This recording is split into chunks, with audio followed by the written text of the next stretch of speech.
I'm gonna be showing you how to set up a sensory bin at your home. Super easy, and why we love doing it at Hugs and Bugs Club. So I'm Olivia. I'm gonna keep going through this, and I'm gonna show you how I do this at home, okay? So right now I have set up a sensory bin for my kids. We do sensory bins and sensory play at Hugs and Bugs Club all the time. That's what I base the school on, and what I designed my whole company around, because I feel that sensory play is truly one of the most important things that you can do for your kids. It works at fine motor skill, independent play, hand-eye coordination, literally everything you can think of, sensory play is there. So what I have done is literally just set up our sensory bin. I have filled it with chickpeas. So I use a ton of different kind of fillers. Today I'm using chickpeas, but a lot of the times I use colored rice or rice. I'll use black beans, red beans. I mean, you name it, I'm filling my bins with it. So today we're gonna be doing chickpeas with my kids. I save a whole bunch of things, and I hope you will too, now seeing this and how easy you can add to your own sensory bins. So I save all my wine corks. I love my drinks. So I have a bunch of wine corks that we repurpose as painting tools, all the above, but it's also fun for them to make different kinds of designs. It could be a bridge, it could be a stepping stone for their little creature in the bin. I also love bringing any kind of nature, so my family, anytime that we find some really cool branches, we cut them up into these like wood cookies, and we add those to our sensory bins, right? I also love using like wooden rings and things like that. And I love saving big pieces of bark. One, it gives them the opportunity to be really imaginative. Hold on a second, I'm sorry. Boys, can you hold on 1 second, my love bugs? Thank you, my angels. Okay, let mama do, okay? I love you. Okay. So, yes, I can provide my kids scoopers.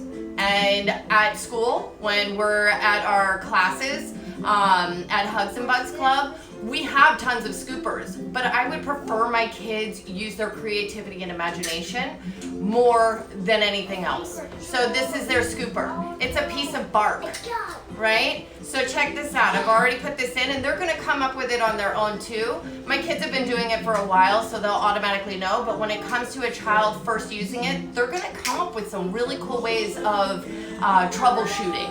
And they want to scoop and pour. Why not? They're gonna figure it out, I promise you. So here, it's a great scooper, right? So I prefer to give that to my kids. It's also great for that growth mindset. They have to figure it out on their own, and that's beautiful to me. So here I'm just gonna set out a couple of things. I have my things like this. We love finding really cool wood pieces. Any way for my kids to connect with nature is what I want. And that's what we do at Hugs and Bugs Club as well. So I've set out some cool things like that. You can also, I also have like craft sticks. You can add craft sticks in with it as well.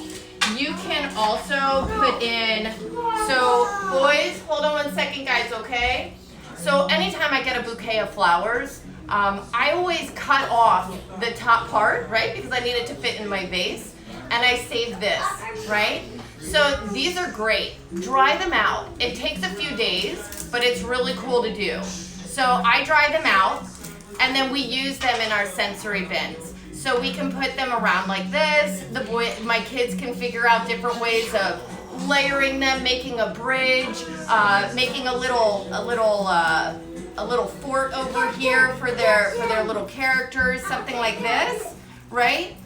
They're so creative, and I promise you, they're gonna come up with some really awesome stuff, right? Boys, 1 second, okay, guys? Life in the Burks household. How are you guys doing? All right, so we'll save those. Now I also make really cool ladders out of these, and it's really easy to do. I'll do a tutorial on that also, because I think that that's a lot of fun. when we make shoebox mansions and things like that, all you need are these pieces of the end of the flower stems, right, dried out, and some string, and you can make these into really cool ladders. And you can add them to your sensory bins, and you can add them to your shoebox mansions. So I'm gonna lay this out for my kids to tinker around with. But if you guys have any questions, please let me know. Honestly, this is one of the best things that you can do for your kids, and it's truly one of the best things that you can do for your own sanity. This has helped me in so many ways. My kids are 4 and 6 now, and I have been doing sensory play with my oldest since he was about 4 months. We started really getting into like painting in the tub and, you know, a lot of these sensory bins. For younger kids, I would recommend letting their feet be inside of them. They can, you know, because some of these items can be deemed choking hazards, it's always best to go on the side of safety and let them just feel it with their feet. You can also, as they get older, they become more independent and they do their own thing, and then I can be in the kitchen, you know, doing what I need to do, or just taking a break, or going to the bathroom by myself. That's always key. And it's pretty few and far between, so any way I can get it, I'm all about it. So if you have any questions, please let me know. I see you guys on there. I'd love to know how I can answer anything. But in the meantime, happy sensory play. I'm going to check to see if any of you guys have any questions about the sensory bins, anything about sensory bins. I'm going to come a little closer over here. You're in the hot lava. Awesome. Well, thank you guys for joining me. I really do appreciate it. I have a lot of fun with this, and I know that my kids have been waiting to get into this sensory bin, so I'm going to let them dive in. All right, so I wish you guys the best, and I will talk to you later. Bye.